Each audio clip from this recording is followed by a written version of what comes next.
అందరూ లేచి నిలబడితే వాక్యం నిమిత్తము ప్రార్థన చేసుకుందాం.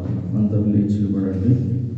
హల్లెలూయా, praise the Lord, hallelujah, praise the Lord. షకర కొందర కమ సుగురు కొందరి రబబో రకాంద రకాందర రమమమో రమమమో రకుందర కాందరి శబబో రబబో రబబో రబబో సుగురు కొందర కమ షకర కాందరి రబబబ రమమమ సకర కాందరి రబబో రబబో రకాందరి. పరిశుద్ధ దేవ పరలోక తండ్రి, మీ వాక్యోపదేశం ధ్యానిస్తుగా త్వరగా మీ సిలువ చాటు మరుగుపరుచుకొని మీ సంగతి తెలియజేయండి. మీరు నాలో ఉండి మాట్లాడిన వాక్య గ్రహింపు మీ బిడ్డలందరికీ దయచేయమని యేసుక్రీస్తు ప్రియనామములో అడుగుచున్నాం తండ్రి, ఆమేన్. కూర్చోండి. దేవాది దేవునికి మహిమ కలుగును గాక. కూడి వచ్చినటువంటి మీ అందరికీ యేసుక్రీస్తు నామమున ప్రైజ్ లార్డ్ తెలియజేస్తున్నాను. కొలస్సీలకు రాసిన పత్రిక 3వ అధ్యాయము 8వ వచనము. కొలస్సీలకు రాసిన పత్రిక 3వ అధ్యాయము 8వ వచనం. ఇప్పుడైతే మీరు కోపము, ఆగ్రహము, దుష్టత్వము, దూషణ, నీ నోట బూతులు అను వీటన్నిటినీ విసర్జించుడి. ఈరోజు మన అంశం ఏంటంటే నాలుక, టంగ్. సో మనకు 3 నాలుకలు ఉన్నాయి. We have 3 tongues. ఒకటి ఆత్మీయ నాలుక, రెండవది జీవపు నాలుక, మూడవది ఇప్పుడు మనం మాట్లాడుతున్నటువంటి భౌతిక నాలుక. Number 1 spiritual tongue, number 2 soul tongue, number 3 physical tongue. అయితే ఇక్కడ నీ నోట బూతులు అని రాయబడింది. ఇక్కడ ఈ బూతులు ఎలా వచ్చాయి, నోటి నుండి ఎలా ప్రారంభమయ్యాయి? యెషయా గ్రంథము 54వ అధ్యాయము 5వ వచనం చూసుకుందాము. యెషయా గ్రంథము 54వ అధ్యాయం 5వ వచనం. నిన్ను సృష్టించిన వాడు నీకు భర్తై ఉన్నాడు, సైన్యములకు అధిపతియగు యెహోవా అని ఆయనకు పేరు. ఇశ్రాయేలు యొక్క పరిశుద్ధ దేవుడు గుర్తించుకోండి. నీకు విమోచకుడు, సర్వలోకమునకు దేవుడని ఆయనకు పేరు. అంటే మన దేవుడు పరిశుద్ధుడు. పరిశుద్ధ దేవుడి నుండి బూతులు వస్తాయా? దేవుడి నుండి రావు. నిన్ను సృష్టించిన వాడు నీకు భర్త ఉన్నాడు అని రాయబడింది. ఇక్కడ పిల్లలు కనే భర్త గురించి ప్రస్తావించట్లేదు. భర్త అనగా శిరస్సు, అధికారము, నీపై పెత్తనం చెలాయించడము అని అర్థం. అంటే దేవుడిని సృష్టించాడు కాబట్టి నీకు భర్త అయి ఉన్నాడంటే నీకు శిరస్సు అయి ఉన్నాడు, అంటే నీకు అధికారి అయి ఉన్నాడు. నీపై పెత్తనం చెలాయించడానికి సర్వ హక్కులు ఆయనకు ఉన్నాయి. మరి దేవుడు పరిశుద్ధుడు అంటే యెషయా భక్తుడు మరి ఆ దర్శనంలో, యెషయా గ్రంథంలో తన దర్శనంలో దేవదూతలు ఏమని కొనియాడుతున్నాయి? 6వ అధ్యాయం 3వ వచనం. యెషయా గ్రంథం 6వ అధ్యాయం 3వ వచనం. యెషయా గ్రంథం 6వ అధ్యాయం 3వ వచనం. వారు సైన్యములకు అధిపతియగు యెహోవా పరిశుద్ధుడు, పరిశుద్ధుడు, పరిశుద్ధుడు, సర్వలోకం ఆయన మహిమతో నిండి ఉన్నదని అని గొప్ప స్వరంతో గాన ప్రతిగానము చేయుచుండిరి. పరిశుద్ధుడు పరిశుద్ధుడు పరిశుద్ధుడు. 3 పరిశుద్ధతల గురించి ఎందుకు ప్రస్తావించబడ్డదంటే, తండ్రి అయిన దేవుడు పరిశుద్ధుడు, కుమారుడైన యేసయ్య పరిశుద్ధుడు, పరిశుద్ధాత్మ దేవుడు పరిశుద్ధుడు, త్రియేక దేవుళ్ళు పరిశుద్ధులు. మరి పరిశుద్ధుడు యేసుక్రీస్తు వారు పరిశుద్ధుడు. దేవుడు మనల్ని సృష్టించాడు, ఆదాము స్త్రీని సృష్టించాడు. సృష్టించిన దేవుడు ఈ బూతులు నేర్పుతాడా? నేర్పడు. మరి ఎక్కడి నుంచి వచ్చాయి అంటే, ఉదాహరణకు సాధారణంగా ఒక భర్త తన భార్యకు బూతులు నేర్పిస్తాడా? నేర్పించడు కదా. తన భార్యను చాలా జాగ్రత్తగా చూసుకుంటాడు, ప్రేమిస్తాడు. మరి ఎందుకు ఇలాగ ప్రస్తావింపబడ్డది? మరొకసారి కొలస్సీలకు రాసిన పత్రిక 3వ అధ్యాయం 8వ వచనానికి వెళ్దాం. కొలస్సీలకు రాసిన పత్రిక 3వ అధ్యాయం 8వ వచనం. ఇప్పుడైతే మీరు కోపము, ఆగ్రహము, దుష్టత్వం, దూషణ, నీ నోట బూతులు, అక్కడనే ఉన్నది అర్థము గమనించండి. బూతులు నన్ను ఇటు చూడండి. బూతులు అనగా బూతులు అంటే ఉమ్మివేయబడిన మాటలు. తూ అనగా ఉమ్మివేయబడిన మాటలు, అసభ్యకరమైన మాటలు. ఇంగ్లీష్లో ఫెయితీ లాంగ్వేజ్ అని ప్రస్తావించబడ్డది. భూతులు అనగా దయ్యాలు, భూతాలు అని ఇంకో పదం ఉన్నది. అంటే భూతులు ఎవరు నేర్పించారు? భూతాలు నేర్పించాడు. అంటే ఏంటిది?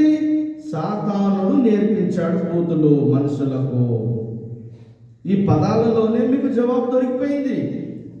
ఉమ్మివేయబడిన మాటను ఎక్కడ ప్రస్తావించది పడ్డది అని మీరు అడిగితే, ప్రకటన గ్రంథము 3వ అధ్యాయము 16వ వచనము. ప్రకటన గ్రంథము 3వ అధ్యాయం 16వ వచనం. నీవు వెచ్చగానైనను చల్లగానైనను ఉండక నులివెచ్చగా ఉన్నావు కనుక నేను నిన్ను నా నోట నుండి ఉమ్మివేయనుద్దేశించుచున్నాను. నువ్వు రక్షింపబడ్డావు, మార్మన్స్ పొందావు. నీ నోటి నుండి ఏం రాకూడదు? బూతులు రాకూడదు. ఈ నోటితోనే యేసయ్య అంటున్నావు, ఈ నోటితోనే నువ్వు బూతులు మాట్లాడుతున్నావు. ఇప్పుడు ఏమవుతావు? దేవుని తీర్పు వచ్చేసరికి ఏమవుతావు? దేవుని చేత ఉమ్మివేయబడతావు, విసర్జింపబడతావు. అంటే మనుషులు విసర్జింపబడినటువంటి మాటలను మనము మాట్లాడకూడదు. మనం మనుషులమే, కానీ రక్షణ తీసుకున్న మనుషులమై ఉన్నాము. హల్లెలూయా. మారు మనసు పొందిన మనుషులమై ఉన్నాము. మారు మనసు లేని వాళ్ళు బూతులు తిడతారు. ఉమ్మివేయబడిన మాటలు వారికి ఇష్టము. మరి నీకు ఇష్టమా ఉమ్మివేయబడిన మాటలు? బూతులు ఉమ్మివేయబడిన మాటలు.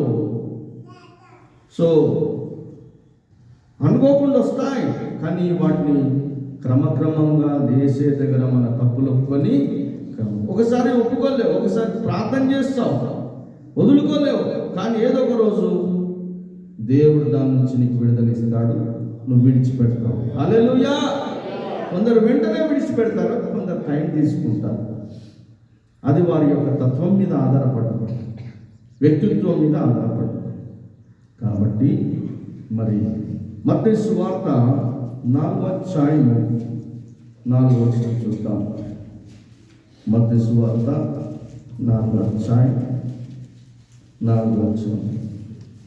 అందుకైన మనుషుడు రొట్టె వలన మాత్రము కాదు గాని దేవుని నోట నుండి వచ్చు ప్రతి మాట వలన జీవించునని రాయబడినది. దేవుని నోట నుండి వచ్చే మాట వలన జీవించాలి. ఇప్పుడు మనము అంటే ఆహారం అవసరం లేదా?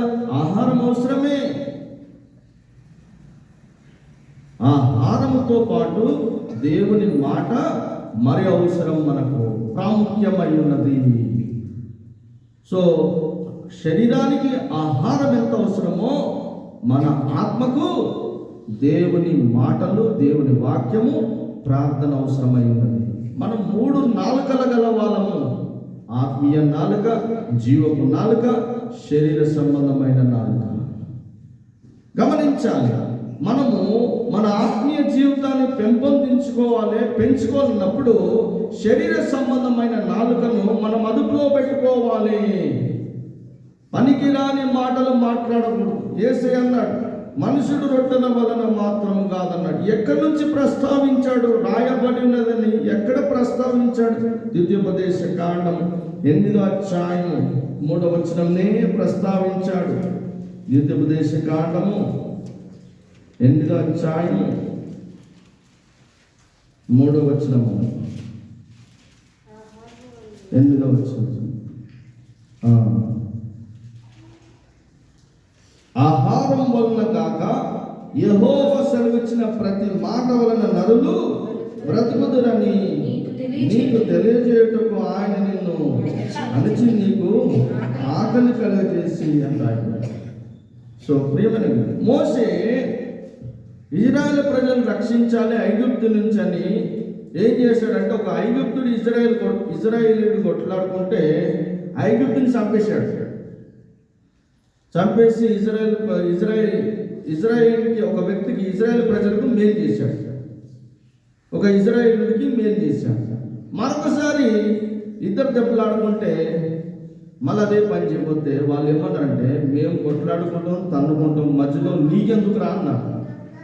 అప్పుడు మోసేకు ఏం న్యాయం చేయాలో అర్థం కాక ఉన్నప్పుడు, మోసే నా వాక్కు నేను నీకు ఇస్తాను, ఇది కాదు నువ్వు చేయవలసింది యుద్ధం, నా వాక్కు నేను నీకు ఇస్తాను, నువ్వు ప్రార్థన చేయి, నా వాక్కు ఇస్తాను, అద్భుతాలు చేసి ఇజ్రాయేల్ ప్రజలను ఐగుప్తు ప్రజల నుండి నువ్వు కాపాడి వారిని వాగ్దాన దేశంలో నడిపిస్తావు. ఇజ్రాయేల్ ప్రజలు ఐగుప్తు బానిసత్వం నుంచి నువ్వు విడిపించాలి. ఇజ్రాయేల్ ప్రజలు అంటే నువ్వేం చేయాలి? ఇజ్రాయేల్ ప్రజలను చంపుకోవడం కాదు, నువ్వేం చేయాలంటే నువ్వు ప్రార్థన చేయి. రెండోది, నా మాట నీకు ఇస్తాను, నా నోరు వల్ల నీకు వాడుకుంటాను. మూడోది, నేను అద్భుతాలు జరిగిస్తాను ఐగుప్తు దేశంలో. అప్పుడు వారు ఇజ్రాయేల్ ప్రజలందరినీ విడుదల చేస్తారు. అప్పుడు ఇజ్రాయేలీలందరినీ నువ్వు వాగ్దాన దేశానికి, అంటే కానాను దేశానికి నడిపిస్తావు. పాలు తేనెలు ప్రవహించు దేశమునకు. హల్లెలూయా. కాబట్టి నోటి మాట వలన బ్రతుకుడు అంటే మోషేకు దేవుడు ఏమిచ్చాడు? తన మాటనిచ్చాడు, తన నోరునిచ్చాడు. అప్పుడే ఇజ్రాయేల్ ప్రజల్ని ఐగుప్తు ప్రజల నుంచి తప్పించాడు. సామెతల గ్రంథము 18వ అధ్యాయం 21వ వచనం. జీవ మరణములో నాలుక వశము, దానియందు ప్రీతి గలవారు దాని ఫలము తిందురు అన్నాడు. జీవ మరణములు అంటే మన నాలుక ఎంత శక్తివంతమైన నాలుకను గ్రహించాలి. నువ్వు బ్రతకాలన్నా నీ చేతిలోనే ఉంది, నువ్వు చావాలన్నా చంపుకోవాలన్నా నీ చేతిలో ఉంది. గమనించు. సో నీ నాలుక ఎంత శక్తివంతమైనదో అంత భయంకరమైంది అని ఇక్కడ రాయబడింది. జీవ మరణములు అంటే జీవానికి మరణానికి మధ్యలో ఉన్నది నీ నాలుక. అంటే నువ్వు వాక్యానుసారంగా జీవించి ప్రార్థిస్తే దేవుడు నేను బ్రతికిస్తాడు.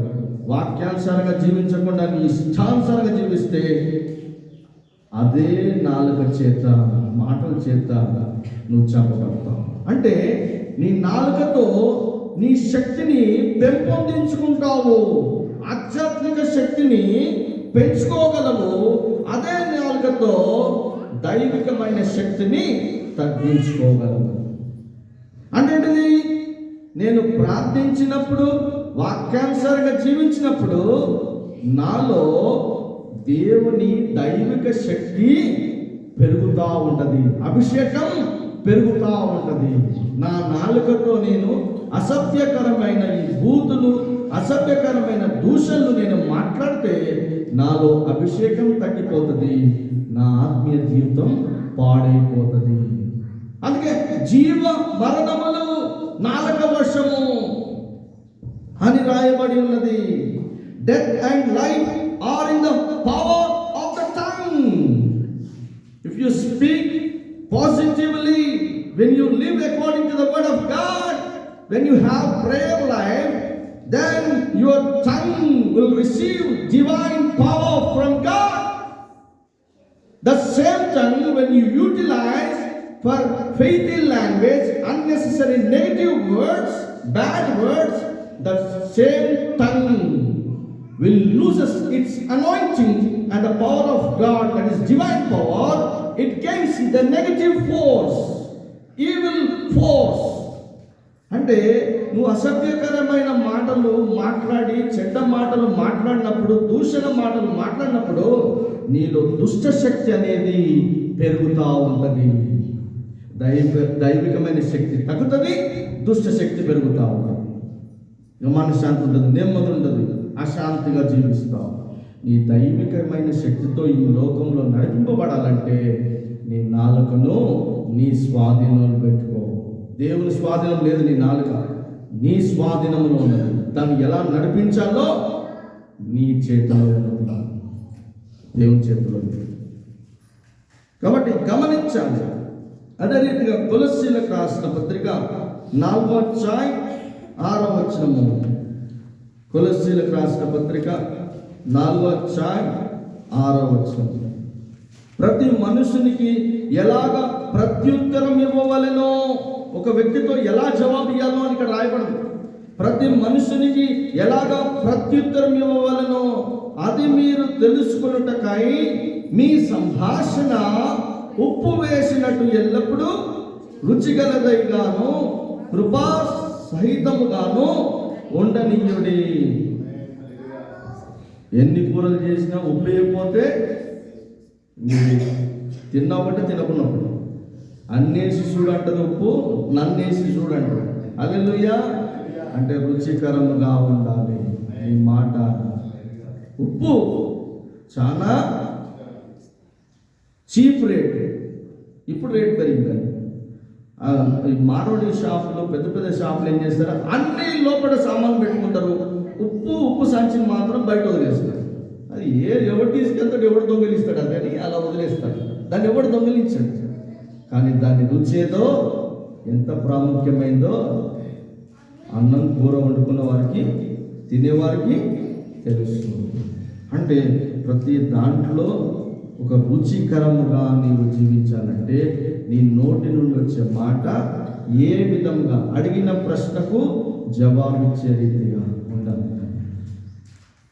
అడిగిన ప్రశ్నకు జవాబిచ్చే రీతిగా ఉండాలి. తెలియకపోతే తెలియదని చెప్పు, తెలిస్తే తెలియనట్టు నటించండి. వస్తే వస్తుందని చెప్పు, రాదంటే రాదు. రుచికరముగా, యథార్థముగా ఉండాలి. అదే రీతిగా యాకోబు రాసిన పత్రిక, మన భౌతికమైన నాలుక ఎంత భయంకరమైందో ఇక్కడ రాయబడింది. భౌతికమైన నాలుక గురించి రాయబడింది.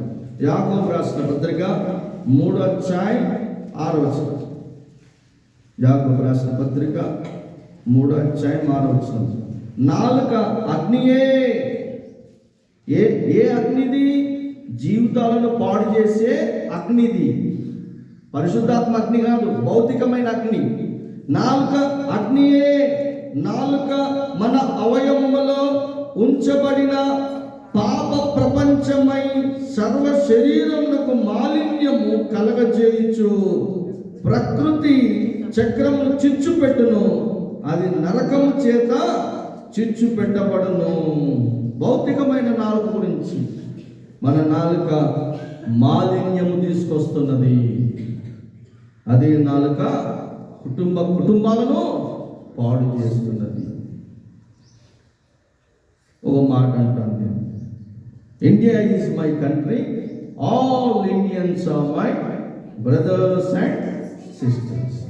భారతదేశం నా దేశం, భారతీయులందరూ సోదరి సహోదరులు సహోదరులు. అంతేనా? వాడిని నమ్మొద్దు, ఆ రాష్ట్రంలో నమ్మదు, వాడు దొంగ అంటావు. మళ్ళీ ఇంకో రాష్ట్రంకి వెళ్తే వీడి నమ్మొద్దు, వీడు దొంగ అంటున్నావు. మరి ఎవరు దొంగలు, ఎవరు దొరలు? ఎవరైతే పరిశుద్ధంగా జీవిస్తారో, ఎవరైతే వాక్యానుసారంగా జీవిస్తారో, ఎవరైతే న్యాయం, సత్యం, ధర్మం మీద నడిపింపబడతారో వారే దొరలు. ఆ దొరలలో నువ్వు ఒక దొరగా భావించి వారితో సహవాసం చేయి. అక్కడ రాష్ట్రం చూడకు, కులం చూడకు, ప్రాంతం చూడకు. ఎవరు దొరలు? నువ్వు ఒక దొర కాబట్టి దొరలతో సహవాసం చేయి. దొరలంటే ఎలాంటి వారు? తమ నాలుకకు మాలిన్యము లేనివారు. అంటే ఏంటిది? పరిశుద్ధంగా జీవించేవారు, న్యాయం, సత్యం, ధర్మంగా జీవించే వారు నీ వారు అనుకోవాలి. వారు నీ సహోదరులు, సహోదరులు అనుకోవాలి. అందరూ నా వాళ్ళు అనుకుంటే అది నీ యొక్క అజ్ఞానము. అందరు దొంగలు అనుకుంటే అది నీ అజ్ఞానము. ఎవరు దొంగలు? ఎవరు మోసం చేస్తారో వారు దొంగలు. కానీ అందరినీ నువ్వు అనడము అది సరి అయినటువంటి తీర్పు కాదని నేను భావిస్తున్నాను. హల్లెలూయా. అందరూ సహోదరులు అన్నప్పుడు మళ్ళీ వాడు నమ్మొద్దు, వాడు దొంగ, దుర్మార్గుడు అంటే మరి నువ్వు నీ తీసుకున్నటువంటి ప్లెజ్ ఏమైంది? ఓయత్ ఏమైంది? నీ నాలుకతో నువ్వే అందరము సహోదరులం అంటున్నావు. మళ్ళీ నీ నాలుకతోనే వాడు దొంగ, వాడు నమ్మొద్దు అంటున్నావు. ఎవరు దొంగ? వాళ్ళే దొంగ అను. అందరినీ దొంగ అనకు. నేను అడిగిన హల్లెలూయా. సో నీ మాటతోనే నువ్వు జాగ్రత్త పడాలి. మనోడండి అంటే మనోడే మంచిది. మనోడిలో కూడా తోడబుట్టిన వాళ్ళ దగ్గర కూడా జాగ్రత్తగా ఉండాలి, బంధువుల్లో జాగ్రత్తగా ఉండాలి. ఎందుకు? వాక్యాన్ని విరుద్ధంగా జీవిస్తే వాళ్ళు మనోళ్ళు కాదు. వాక్యానుసారంగా ఎవరు జీవిస్తారో వారే మనోళ్ళు. హల్లెలూయా, హల్లెలూయా. వారు ఇంటి వారైనా బయటి వారు, వారు మనోళ్ళుగా భావించాలి. నేను నేర్చుకున్నది దేవుని దగ్గర. మనోళ్ళు అంటే ఎవరు? వాక్యానుసారంగా జీవించేవారు, పరిశుద్ధంగా జీవించేవారు, వాళ్ళు మనోళ్ళు. చూడండి, ఒకే తల్లిదండ్రులు, మొదటి తల్లిదండ్రులు ఆదాము స్త్రీ, అన్నదమ్ములు, పేరు కయ్యూని, ఏబేలు. ఏమైంది? తమ్ముడిని ఏం చేసిండు? అన్న మనోడే కదా. మా అన్నయ్య అని వెళ్ళాడు, తమ్ముడిని ఏం చేశాడు? అన్నయ్య మాటినప్పుడు తమ్ముడు ఏం చేశాడు? మర్డర్ చేశాడు. మరి ఏమైంది మనోడు? ఎగ్జాంపుల్ చెప్తున్నాను, గ్రహించాలి. అయ్యో మా అన్నయ్యలు టిఫిన్ తీసుకెళ్తాను, మా అన్నయ్యలు కానీ వెళ్ళాడు.